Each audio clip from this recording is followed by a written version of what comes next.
qu'il est bon de vivre au Thor. Chaque jour, grâce au calendrier de l'Avent Agir pour le Thor, redécouvrez une réalisation ou une action forte initiée par notre équipe municipale. Aujourd'hui, nous sommes le lundi 22 décembre, ensemble, ouvrons la case de notre calendrier.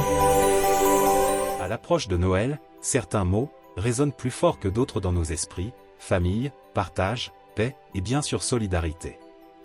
Arrêtons-nous un instant sur ce dernier mot, qui prend tout son sens en cette période de fin d'année. Au cours de nos 2 mandats, notre commune a dû faire face à plusieurs crises, qu'elles soient sociales, sanitaires ou internationales. À chaque fois, nous avons fait le choix d'être un rempart de proximité, en nous engageant au plus près des plus fragiles. Plusieurs exemples illustrent concrètement cet engagement.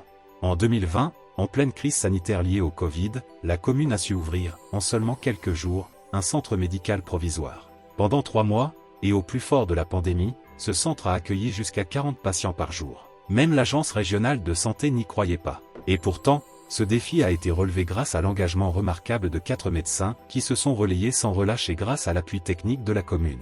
Durant cette même période, l'équipe municipale s'est également mobilisée pour se procurer des masques réutilisables et les distribuer, en porte-à-porte, à chaque Thoroise et chaque Thorois, en pleine période de confinement. Des émissions d'information hebdomadaires ont aussi été créées et diffusées sur Internet afin de maintenir le lien et d'informer la population. En 2022, lors de la crise ukrainienne, la commune a accueilli en urgence 18 Ukrainiens contraints de fuir leur pays en guerre. Certaines de ces familles vivent encore aujourd'hui sur notre territoire. La solidarité, c'est aussi cela, savoir réagir rapidement et mobiliser les moyens nécessaires pour venir en aide à celles et ceux qui en ont le plus besoin.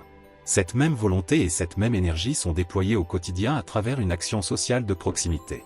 Grâce à l'engagement sans faille des agents du CCAS, nous apportons réconfort, aide et accompagnement aux personnes confrontées à des difficultés physiques ou financières. Les témoignages de reconnaissance des bénéficiaires thorois sont nombreux et sincères. Nous portons également une attention particulière au retour des parents et des aidants de personnes en situation de handicap. Ils saluent notre action en faveur de l'ouverture de classes handi, qu'il s'agisse de musique, de danse ou de pratiques sportives. Ce qui semblait encore inenvisageable il y a 15 ans, est aujourd'hui une réalité porteuse d'espoir et d'inclusion. Enfin, la distribution des colis de Noël aux aînés constitue un autre exemple fort de cet engagement. Depuis 2014, cette mission est assurée à la mi-décembre par les élus eux-mêmes, qui se rendent au domicile des 800 bénéficiaires. Un moment privilégié d'échange, qui permet également de s'assurer de l'état de santé et du bien-être de chacun.